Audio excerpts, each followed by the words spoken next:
নমস্কার বন্ধুরা, শান্তি রান্নাঘরে সবাইকে স্বাগত। আজকে চলে এসেছি আবারও একটি সুস্বাদু রেসিপির সঙ্গে। আজকে বানাবো ভেটকি ভাপা রেসিপি। সাধারণত আমরা ভেটকি মাছের ঝোল ঝাল খেয়ে থাকি বা পাতুরি বানিয়ে থাকি।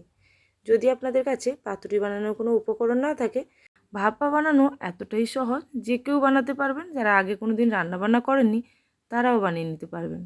চলুন তাহলে দেখে নিই এই সুস্বাদু ভাপা বানাতে কী কী লাগছে এবং কীভাবে বানাচ্ছি। আজকে প্রথমে আমি নিয়ে নিয়েছি ভেটকি মাছ। আমি যেহেতু বাজার থেকে নর্মাল পিস করে কেটে এনেছিলাম, তাই জন্য এইভাবেই বানাচ্ছি। আপনারা যদি ফিলে পান সেক্ষেত্রে ফিলে দিয়ে বানাতে পারেন, তবে বাজারে যে নর্মাল পিস দেয় সেইটা দিয়েও খুব ভালো ভেটকি মাছের ভাপা হতে পারে। আমি প্রথমে দিয়ে দিয়েছি কিছুটা লেবু এবং তারপরে লবণ দিয়ে ভালো করে মাখিয়ে ওই 10 মিনিট মতো রেখে দেবো। তবে আমি বাজার থেকে মাছ নিয়ে আসার পরে ভালো করে ধুয়ে নিয়ে এখানে কিছুটা লবণ আগে মাখিয়ে রেখেছিলাম, তাই অল্পই লবণ দিলাম।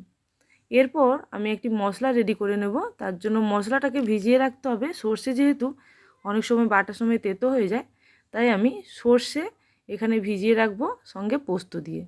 এখানে আমি 1 চামচ সাদা সর্ষে, হাফ চামচ কালো সর্ষে এবং 3 চামচ পোস্ত নিয়েছি। এটাকে অল্প জল দিয়ে কিছুক্ষণ ভিজিয়ে রাখবো। তারপরে এটাকে ছেঁকে নিয়ে এটাকে আমি ব্লেন্ডারের মধ্যে বেটে নেব। এখন আমি প্রায় আধা ঘন্টা পরে এইটা নিয়ে নিয়েছি এবং ছেঁকে নিয়েছি। ছেঁকার পরে এর মধ্যে দিয়ে দিচ্ছি কিছুটা পরিমাণে নারকেল কোড়ানো, 2টো কাঁচা লঙ্কা এবং কিছুটা জল দিয়ে একেবারে মিহি পেস্ট বানিয়ে নেব। এখানে চাইলে অল্প লবণ দেওয়া যেতে পারে, যদি দিতে চান সেক্ষেত্রে দিতে পারেন। আর দিয়ে দিলাম হাফ বাটি পরিমাণে টক দই। মশলাগুলো ঠিকঠাক পরিমাণ থাকলে ভাপাটা তেতো হবে না। অবশ্যই এইভাবে বানাবেন, তাহলে সর্ষে বেশিক্ষণ ভিজিয়ে রাখলে সর্ষে তেতো লাগে না। অনেকেরই কমপ্লেন থাকে যে সর্ষে তেতো হয়ে যায়, তো এইভাবে আপনারা বেশিক্ষণ ভিজিয়ে রেখে অন্তত আধ ঘন্টা ঠান্ডা জলে ভিজিয়ে রেখে তারপরে বাটবেন, তবে সর্ষে তেতো হবে না। আর চাইলে অল্প লবণ এবং কাঁচা লঙ্কা দিয়ে বেটে নিলেও তেতো হয় না। এবার মাছের আমি মশলা মাখিয়ে ভাপা রেডি করব। তার জন্য একটি টিফিন কৌটো নিয়ে নিয়েছি। এখানে আমি যেহেতু নর্মাল পিস নিয়েছি, এরকম গাদার পিস এবং পেটির পিস সমস্ত কিছুই নিচ্ছি। এবার আমি বেটে রাখা মশলাটা দিয়ে দেব। এই মশলাটা একেবারে মিহি করে বেটে নিয়েছি। আর যেহেতু নারকেল এবং দই পোস্ত একসঙ্গে দিয়েছি, তাই এটা আমি ছেঁকছি না। যদি আপনারা সমস্ত কিছু আলাদা আলাদা করে করেন সেক্ষেত্রে ছেঁকে নিতে পারেন। যেহেতু এখানে পরিমাপটা অনেকটাই কম, তাই আমি এখানে সর্ষেটাকে আলাদা করে বাটিনি। এবার আমি সমস্ত মশলার সঙ্গে কিছুটা এই বাটি ধোয়ার জলটা দিলাম, অর্থাৎ মিক্সি জার যে বেটেছিলাম সেটা আমি ধুয়ে অল্প জল দিয়ে দিলাম। সঙ্গে হলুদ দিলাম পরিমাণ মতো, অল্পই দিলাম, খুব বেশি হলুদ দেওয়ার প্রয়োজন নেই। এরপরে দিয়ে দেবো স্বাদ মতো লবণ এবং দিয়ে দেব অল্প পরিমাণে সর্ষের তেল। সর্ষের তেলটা ঝাঁঝের জন্য দেওয়ার প্রয়োজন আছে এবং রান্নার পরেও আপনারা কিন্তু অল্প সর্ষের তেল দিতে পারেন, তবে এই অবস্থায়ও কিছুটা সর্ষের তেল দিতে হবে মাছের আঁশটে ভাবটাকে কাটানোর জন্য। এবার আমি সর্ষের তেল দিলাম, খুবই অল্প দিয়েছি, এখানে আমি 3 টিস্পুন মতনই দিলাম। এবার সমস্ত কিছুকে খুব ভালো করে মাখিয়ে নেব। হাতের সাহায্যে খুব ভালো করে মাখিয়ে নিয়ে ঢাকনাটা লাগিয়ে দেব এবং এদিকে আমি কিছুটা জল গরম করতে বসিয়ে দিয়েছিলাম অলরেডি। জলটা এখন ফুটতে শুরু করেছে আর এটা আমার রেডি হয়ে গেলেই এটা আমি বসিয়ে দেব। তাই আগে থেকে অবশ্যই জলটা বসিয়ে রাখবেন। জলটা বসিয়ে রাখার পরে দিলে এটা ভাপাটা খুব ভালো মতন হবে।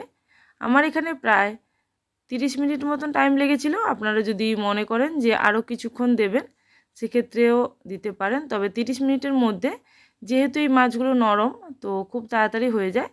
আপনারা একবার খুলে দেখে নিয়ে তারপরে চেক করে যদি মনে করেন আরও 5 মিনিট দিতে পারেন। এখানে আমি কাঁচা লঙ্কা চিড়ে দিয়ে দিচ্ছি। এই কাঁচা লঙ্কাগুলো আমি সমস্তটাই এখানে মশলার সঙ্গে মাখিয়ে নেব কাঁচা লঙ্কার হালকা ঝাল ভাবটা বেরোনোর জন্য। এরপর কয়েকটা কাঁচা লঙ্কা আমি উপর থেকে ডেকোরেশনের জন্যও দেব। তো এইভাবে আমি সমস্ত মশলাগুলোকে খুব ভালো করে মাখিয়ে নিচ্ছি। এখানে আমি যে বাটি ধোয়া জলটা দিয়েছি সেটা কিন্তু রান্নার পরে দেখবেন একেবারে শুকিয়ে যাবে। তো এখানে খুব জলজলে ভাব আসবে না, রান্নার পরেই আপনারা কিন্তু দেখতে পাবেন। এখন হাতের সাহায্যে ভালো করে মাখিয়ে নিয়েছি। এবার আমি টিফিন কৌটোর ঢাকনাটা লাগিয়ে দেব। এইভাবে আপনারা একবার ভাপা বানিয়ে দেখবেন, বাড়িতে খুব ভালো লাগে। একই রকম ঝোল ঝাল এইসব না খেয়ে বা ভাজা আপনারা অনেকেই খান, তবে পাতুরিও যদি না বানাতে ইচ্ছে করে, পাতুরি বানানোর অনেকটাই সময় লাগে এবং অনেক সময় পাতুরির জন্য পাতা পাওয়া যায় না, সেই জন্যই আমি এইভাবে বানাই। তো আমার কাছে আজকে কোনো রকম কলা পাতা ছিল না, তো সেই একই ফ্লেভার আনার জন্য আমি এইভাবে বানাচ্ছি। চাইলে কলা পাতা যদি অল্প থাকে সেক্ষেত্রে আপনার টিফিন কৌটোর ওপরে এবং নিচে, অর্থাৎ ভেতরে মাছের নিচে এবং ওপরে যদি কিছুটা কলা পাতা দেন তাহলে ওই ফ্লেভারটা হয়তো পেতে পারেন। তো এখন আমি এইভাবে টিফিন কৌটোটা বসিয়ে দিলাম এবং আমি আধা ঘন্টা মতন একেবারে মিডিয়াম ফ্লেমে রান্না করে নিয়েছি। রান্নাটি হয়ে যাওয়ার পরে কিছুক্ষণ আমি ঠান্ডা করে নিয়েছি, তারপর টিফিন বক্সটা খুলে নিয়েছি। দেখুন দেখতে যতটা সুন্দর হয়েছে খেতেও কিন্তু ততটাই সুন্দর হয়েছিল। তো আজকের এই রেসিপিটি যদি আপনাদের ভালো লাগে অবশ্যই কমেন্ট সেকশানে জানাবেন। আর যারা এখনও মতো চ্যানেলটিকে সাবস্ক্রাইব করেনি অবশ্যই চ্যানেলটিকে সাবস্ক্রাইব করে নেবেন এবং পাশে থাকা বেল নোটিফিকেশানে ক্লিক করতে ভুলবেন না, যাতে আমার চ্যানেলে যে কোনো রেসিপি আসার সঙ্গে সঙ্গে আপনাদের কাছে সবার আগে নোটিফিকেশান পৌঁছে যায়। এই রেসিপিটি প্রথমেই আমি আমার ছেলেকে সার্ভ করেছিলাম, কারণ এই রেসিপিটি আমার ছেলের আবদারে বানানো এবং আমার ছেলে খুবই ভালোবাসে এই রেসিপিটি। তো এইটা আমি শুধুমাত্র ভাত এবং কিছুটা স্লাইস পেঁয়াজ দিয়ে সার্ভ করেছিলাম, ও এটা দিয়ে পুরো ভাতটা খেয়েছে। তাহলে আজকের জন্য এই পর্যন্ত, আবারও চলে আসবো নতুন কোনো রেসিপির সঙ্গে। ততক্ষণের জন্য সবাই ভালো থাকবেন, সুস্থ থাকবেন। Thank you for watching my video.